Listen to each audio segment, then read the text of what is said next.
Kebenaran adalah kebenaran. Katakan iya untuk iya, katakan tidak untuk tidak. Opi Dantos. Sobat-sobatku semuanya, sebangsa dan setanah air, dengan melihat pertentangan dan perselisihan yang timbul semakin runcing di bawah, maka Menteri Agama mengambil keputusan bahwa SKB 2 Menteri tentang pendirian rumah ibadat akan dievaluasi dan akan direvisi. Salah satu revisinya adalah menghilangkan peran FKUB di dalam memberikan rekomendasi pendirian rumah ibadat. Sehingga pada waktunya nanti, jika peraturan presiden ini sudah disahkan, maka pendirian rumah ibadat hanya membutuhkan rekomendasi dari Kementerian Agama. Rencana yang bagus ini, rencana yang indah ini patut kita syukuri dan patut kita doakan agar terrealisasi dengan secepatnya, sehingga kerukunan antar umat beragama kembali akan terjaga dan pengertian toleransi antar sesama umat beragama kembali bisa terwujud dengan baik. Beda halnya dengan Anwar Abbas sebagai salah seorang petinggi di MUI. Dia mengatakan bahwa dengan direvisinya SKB 2 Menteri akan mengakibatkan pertentangan atau perselisihan di bawah yang menjurus pada perpecahan dan keributan-keributan. Dia juga mempertanyakan siapa yang akan bertanggung jawab jika terjadi kericuan di bawah, rakyat ataukah Menteri Agama. Seolah-olah dia ingin memojokkan Menteri Agama agar Menteri Agama jangan mengambil keputusan untuk merevisi SKB 2 Menteri yang memang dia tidak setuju, karena dalam pandangannya SKB 2 Menteri bisa menjaga kerukunan antar umat beragama. Ada video yang beredar di medsos, kita bisa menilai apakah SKB 2 Menteri yang selama ini diterapkan betul-betul sesuai dengan apa yang dikatakan Anwar Abbas, bisa menjaga kerukunan antar umat beragama, ataukah justru dengan adanya SKB 2 Menteri ini digunakan oleh kelompok orang yang tidak bertanggung jawab untuk memecah belah umat beragama yang ada di masyarakat. Saksikanlah video berikut ini untuk melihat di manakah kebenaran yang benar-benar harusnya dinyatakan benar. Warga juga mempertanyakan izin dari rumah ibadah tersebut. Sebab masyarakat menduga adanya oknum-oknum yang bermain hingga dalam. Jemaat gereja dibubarkan paksa saat beribadah. Bagaimana toleransi di Indonesia? Baru-baru ini kembali terjadi kasus penolakan Gereja Elim Kristen Indonesia atau GEKI di Gedung Suzuya Maryland Plaza, Kota. Pernyataan sikap dari Sekretaris PDUS yang berbeda. Pertama, saya Pendeta Dr. Eben Siagian, Sekretaris Persekutuan Gereja-Gereja Wilayah Sumatera Utara, menyatakan apapun yang terjadi bagi gereja apapun namanya, saya harus tampil dan saya harus membela. Tidak boleh ada gereja, sekecil apapun gereja atau apapun namanya, dihalangi beribadah di negara ini. Apalagi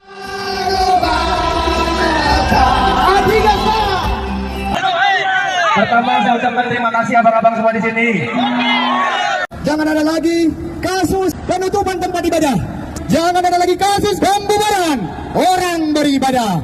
Jika SKB 2 Menteri tetap dipertahankan pada saat seperti saat ini, maka kemungkinan gesekan tajam akan terjadi. Karena sudah muncul perlawanan dari sekelompok masyarakat.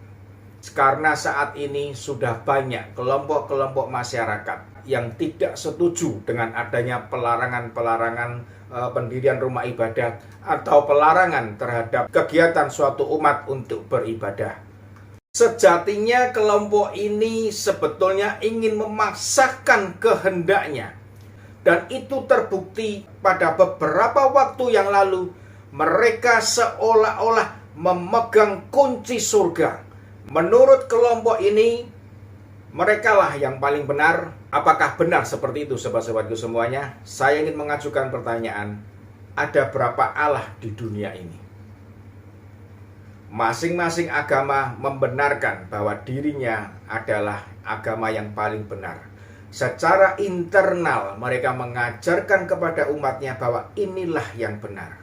Inilah jalan menuju ke surga. Jika masing-masing agama memiliki keyakinan itu, maka izinkan saya menjawab, berarti ada 6 Allah di bumi ini, sesuai dengan agama yang disahkan atau diakui oleh pemerintah Republik Indonesia. Jika ada 6 Allah di surga, kita umat manusia yang di bawah saling bertengkar, saling bermusuhan, saling melarang umat agama lain untuk beribadah, maka hal itu juga akan terjadi di surga sana.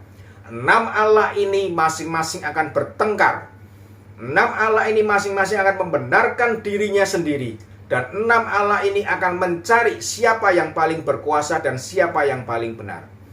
Jika di surga, di langit di atas sana, 6 Allah ini bertengkar, bisakah kita berpikir, jadi apakah kita di bumi ini nantinya?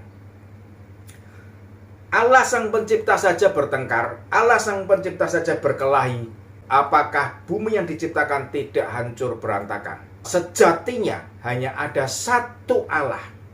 Dan semua agama yang ada di bumi ini, semua agama yang kita ikuti ritualnya di dalam menjalankan beribadah, itu semua adalah jalan untuk menuju bertemu kepada Allah Sang Pencipta. Itu semua adalah jalan agar kita tidak salah melangkah, sehingga kita mencapai kepada tujuan kita, yaitu mencapai surga. Nah, sobat-sobatku semuanya, jika ini adalah jalan, maka kembali timbul pertanyaan, jalan manakah yang paling benar dan jalan manakah yang paling tepat? Maka sobatku semuanya, jawabannya adalah kita harus menuju ke tempat itu terlebih dahulu, baru kita bisa membuktikan bahwa jalan yang kita tempuh adalah jalan yang benar. Dengan kata lain, maka kita harus mati terlebih dahulu. Kita harus mati dan kemudian kita akan menuju ke surga, di mana sebelum sampai di situ akan ada penghakiman apakah kita bisa masuk ke surga ataukah kita akan berhenti di perhentian yang bernama neraka.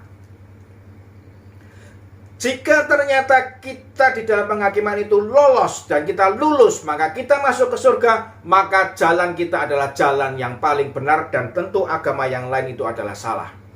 Jika ternyata di dalam penghakiman itu kita tidak lolos dan kita harus berhenti di suatu tempat yang namanya neraka, maka agama dan kepercayaan kita itu adalah salah dan ada yang lain yang benar. Itu baru kita ketahui setelah kita mengalami sebuah kejadian yang namanya mati.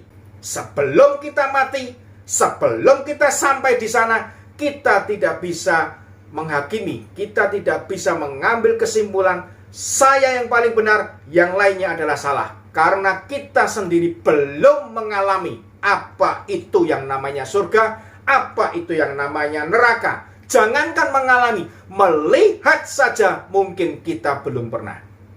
Pilpres tahun 2024 sebentar lagi akan kita jalani. Sobat-sobatku semuanya, hendaknya kita umat beragama saling berhati-hati dan saling mempererat hubungan antar sesama umat yang ada di Republik ini. Secara khusus saya sampaikan kepada umat Kristen dan umat Islam. Agama ini adalah agama yang paling besar di Republik ini. Kedua agama ini memiliki umat yang paling banyak di Republik ini. Dan kedua agama ini paling riskan untuk diadu, untuk dibenturkan. Yang dimana jika kedua agama ini berbenturan, maka selesai sudah Republik ini. Saya memiliki seorang sahabat, yaitu seorang ulama yang selama ini sering bertukar pikiran dengan saya. Beliau mengatakan Indonesia akan hancur berantakan jika agama dibenturkan, antar umat beragama dibenturkan. Pengalaman kita, yaitu di Ambon, di mana umat Kristen dan umat Islam dibenturkan, maka kekacauan berlarut-larut terjadi. Inilah bahayanya jika Indonesia dibenturkan antar agama, karena masing-masing dari 6 agama ini memiliki keyakinan sendiri-sendiri, memiliki keimanan sendiri-sendiri yang menyatakan bahwa imannya lah yang paling benar, dan itu adalah sebuah kebenaran dan fakta yang tidak bisa ditolak.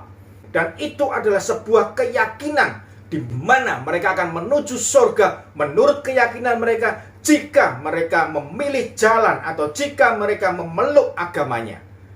Jika pada tahun 2017 dan tahun 2019 saudara-saudara saya umat muslim yang dibenturkan, Saudara-saudara saya, umat muslim mengalami sebuah kejadian yang sungguh tidak enak.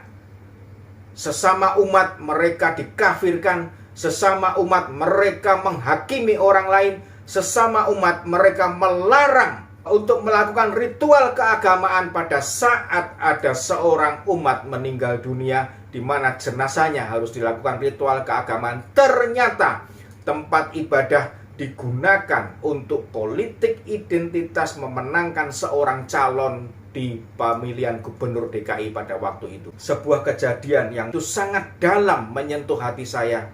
Dan pada saat itu saya mulai berpikir, jika ini umat Islam sudah dibenturkan, tidak menutup kemungkinan pada pemilu yang akan datang adalah umat agama lain. Dan sekarang sudah mulai terlihat umat Kristen dengan umat Islam mulai dibenturkan. Sobat-sobatku semuanya, jangan sampai dua umat beragama ini dibenturkan. Marilah kita saling menjaga dan kita saling menyadari bahwa di antara kita semua belum tentu kitalah pemilik surga. Bahwa di antara kita semua harus saling menjaga kerukunan umat beragama di sini. Karena penghakiman di atas nanti belum tentu ditentukan hanya sebuah agama yang menjadi pegangan. Tetapi itu juga ditentukan juga melalui perbuatan apa yang kita lakukan di bumi ini. Sobat-sobatku semuanya, manusia diciptakan bukan untuk beragama. Manusia diciptakan bukan untuk bertengkar. Tetapi manusia diciptakan untuk menyatakan bahwa manusia adalah makhluk sosial yang paling mulia, sehingga menyatakan kemuliaan Sang Pencipta, bukan untuk menjadikan pertengkaran di muka bumi ini. Sobatku semuanya, pada tahun 2024 nanti, marilah kita menjaga kerukunan antar umat beragama. Dan berhati-hatilah terhadap kelompok yang sudah menyatakan akan menggunakan politik identitas untuk memenangkan calonnya. Dan berhati-hatilah terhadap kelompok yang di tahun 2017 dan tahun 2019 telah nyata-nyata menggunakan tangan-tangan organisasi radikal dan intoleransi untuk mengusung atau untuk memenangkan calon-calonnya, sehingga terjadi perpecahan yang luar biasa. 2017 di DKI Jakarta dan 2019 hampir merata di seluruh republik ini. Timbul pertentangan, saling hujat di media sosial, bahkan tidak menutup kemungkinan saling hujat di antar sesama umat di daerah-daerah. Mari kita jaga negara republik ini agar tetap aman, damai, tenang, dan nyaman. Salam Opi Dantos.